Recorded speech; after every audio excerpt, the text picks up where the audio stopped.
Terima kasih Anda masih menyaksikan Apa Kabar Indonesia Pagi. Pemirsa, pelaku pembunuh pegawai bank keliling di Kabupaten Bekasi, Jawa Barat juga membunuh istrinya sendiri di tahun 2022. Tubuh istri pelaku ditemukan di dalam septic tank rumah di Kecamatan Cibarusah, Kabupaten Bekasi, Jawa Barat. Setelah kasus ditemukannya jenazah perempuan yang merupakan pegawai bank keliling di Kampung Cikoronjo, Desa Sindang Mulia, Kecamatan Cibarusah, Kabupaten Bekasi, Jawa Barat, kepolisian melakukan pembongkaran septic tank di rumah pelaku. Pembongkaran septic tank ini dilakukan setelah pelaku mengaku melakukan pembunuhan terhadap wanita lain yang merupakan istri keduanya di tahun 2022. Setelah melakukan pembongkaran, kepolisian menemukan jenazah istri pelaku Almaida yang telah menjadi tulang belulang. Kapolres Metro Bekasi, Kombes Pol Mustafa menyatakan penemuan jasad di septic tank rumah pelaku dan penemuan jasad perempuan di rumah pelaku pada 3 November lalu merupakan dua kasus yang berbeda.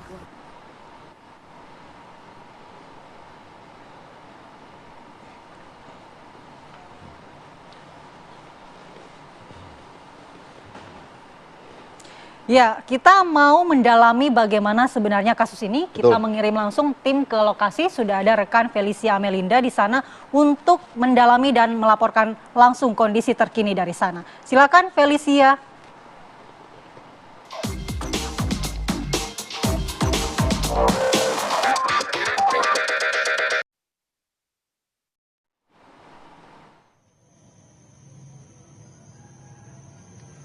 Ya, silakan Felicia, bagaimana kondisi ya, Philip Mala dan juga pemirsa, benar sekali bahwa Polres Metro Bekasi dan juga Polsek Cibarusah ini berhasil mengevakuasi jenazah yang mana ini ditemukan di Desa Sindang Mulia, Kecamatan Cibarusah, Kabupaten Bekasi, Jawa Barat pada Rabu 5 Februari kemarin. Dan saat ini pemirsa, saya bersama dengan juru kamera saya Indra Gali sudah berada di lokasi TKP di mana ditemukannya jenazah tersebut di dalam septic tank.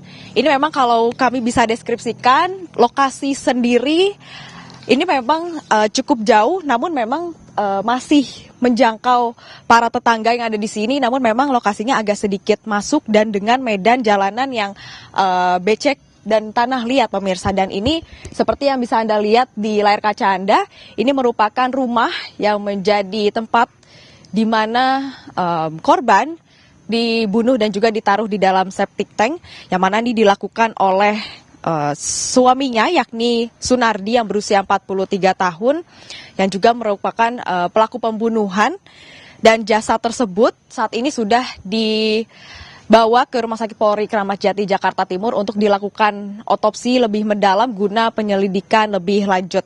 Dan pemirsa, memang kasus ditemukannya jenazah yang ditemukan di dalam septic tank ini terungkap setelah Sunardi atau pelaku ini ditangkap oleh pihak kepolisian karena telah membunuh gadis penagih utang dengan inisial SP yang berusia 22 tahun. Dan pemirsa, ini yang bisa Anda lihat di layar kaca Anda, memang ini adalah lokasi septic tank di mana jenazah tersebut ditemukan agak sedikit ke dalam, dan memang di situ terlihat juga sekilas bahwa ada rumput-rumput dan juga pohon-pohon yang memang menutupi bagian wilayah tersebut. Dan di sini memang juga masih terlihat adanya barang-barang dari tim forensik yang juga masih ada di sini. Dan pemirsa, untuk mengetahui lebih lanjut mengenai bagaimana kronologi penangkapan dari pelaku Sunardi dan juga kronologi bagaimana akhirnya pihak keluarga mengetahui bahwa jenazah ini ditemukan dan hilang, kami sudah bergabung dengan Edi selaku anak dari korban. Selamat pagi Mas Edi. Selamat pagi. Ya, Mas Edi, mungkin bisa dijelaskan Mas bagaimana kronologi pada saat Mas mengetahui bahwa ibu kandung Mas sendiri ini telah dibunuh oleh pelaku, Mas? Saat itu saya sedang melihat media sosial. Itu di media sosial hanya ada di daerah ada wilayah Cikoronjo, desa Cikoronjo itu saya lihat sosial ada pembunuhan. Nah, di saat itu saya lihat belum ada foto pelaku dan foto korban. Dia cuman hanya inisial saja ini saja saya pas lihat sama saudara, dikasih tahu sama saudara bahwa ini pelaku, ini pembunuhannya. Saya saudara menanyakan ini bukannya orang bapak tiri kamu gitu. Oh ini bapak tiri saya yang bawa ibu saya gitu. Nah saat itu langsung saya ke polsek menanyakan apakah pelaku sudah ditangkap. Nah, kalau misalnya sudah ditangkap, saya mau menanyakan keberadaan ibu saya. Nah saya sudah menanyakan ke pihak polsek, menanyakan ke pelaku bahwa saya sudah menceritakan seperti ini ke pihak polsek. Nah pihak polsek menanyakan ke pelaku. Pelaku ini awalnya tidak jujur, tidak mengakui bahwa mama saya itu bilangnya tinggal di sini, tinggal di perumahan Mega, bilangnya udah pulang, udah di Kalimantan. Tapi di saat saya sama pihak polisian disuruh masuk untuk menemui pelaku, nah di saat itu pelaku mengakui bahwa pelaku ini sudah membunuh mama saya serta membuangnya ke pembuangan Spiteng gitu waktu itu. Saya Spiteng terus anggota menanyakan lagi bahwa di saat kapan pelaku ini membunuh, pelaku ini mengakui bahwa di saat itu bulan November 2022 gitu. Mas, sebenarnya Mas mengetahui nggak sih Mas, kira-kira ada permasalahan besar apa yang menimpa tersangka dan juga almarhum ibu dari Mas Edi sendiri? Permasalahannya masalah dokumen rumah yang sedang digadaikan oleh pelaku. Jadi rumah itu pemiliknya, nama pemiliknya kan masih nama bapak saya. Itu nama bapak saya mau dialihkan nama saya. Cuman saya tidak mengetahui kalau yang membantu proses perbedaan nama pemilikan itu pelaku ini, saya tidak mengetahui bahwa pelaku ini sudah mau dinama atas nama diri sendiri gitu. Ya, Mas Edi sendiri mulai menyadari bahwa ibu Mas ini hilang sejak kapan dan itu bagaimana awalnya, Mas? Awalnya saya menanyakan ke adik saya di saat hilang itu. Saat sudah 1 hari menghilang, menanyakan tahu nggak ibu mama pulang atau mama pergi kemana gitu. Adik saya bilang mengurus dokumen sama siapa, sama pelaku. Nah langsung saya menduga ini ke rumah pelaku nih, ke rumah istri pertama pelaku. Saya curiga langsung situ. Saat saya ke rumah pelaku, rumah istri pelaku, itu saya rumahnya tidak ada yang menjawab, rumah masih keadaan kosong. Nah kadang-kadang saya kembali lagi saya menanyakan ke tetangga-tetangga apakah lihat mama saya, terus ke rekan-rekan kerja mama saya apakah udah masuk bekerja atau tidak gitu. Tapi teman-teman kerja mama saya bilangnya udah tidak 3 hari, udah 4 hari tidak masuk.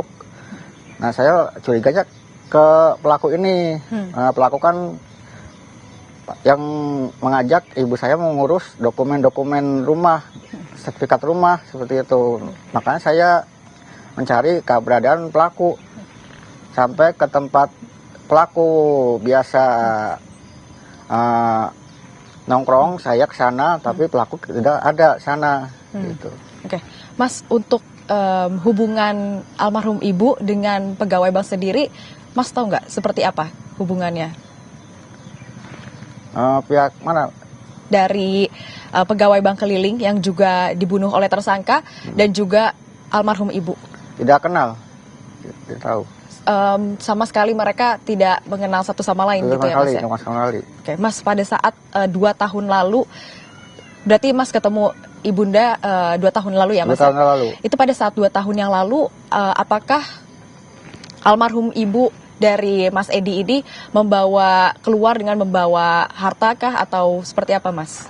Ibu saya keluar hanya membawa satu unit kendaraan metik, HP dan perhiasan, serta membawa sejumlah dokumen-dokumen dan serta uang pinjaman dari perusahaan untuk menyelesaikan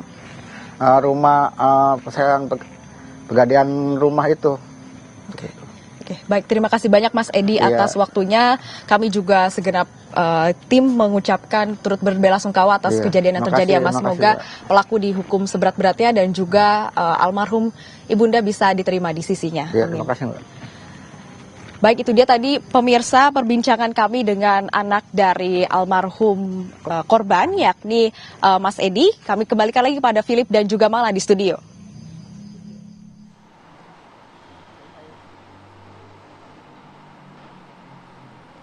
Baik, terima kasih Felicia Amelinda atas laporannya langsung dari lokasi pembunuhan dari gadis penagih utang begitu ya. Selamat bertugas kembali Felicia. Dan pemirsa, laporan tadi sekaligus menutup jumpa kita di Apa Kabar Indonesia pagi hari ini. Gimana Andi Kumala? Pantun dulu nggak? Pantun dulu dong, Pantun udah dulu. capek-capek bikin nih. Lanjut. Silakan langsung. Filipus Yonaso mau sarapan pagi. Cakep. Makannya ketoprak dan bubur. Cakep. Jangan lupa ikut lomba pantun Aki Pagi. Cakep. Kalau Anda menang, kita ditraktir bubur. Wah, Aura kasih sakit gigi. Terima kasih Anda telah menyaksikan Apa Kabar Indonesia pagi. Saya Filipus Yonaso. Saya Andi Kumala, sampai jumpa.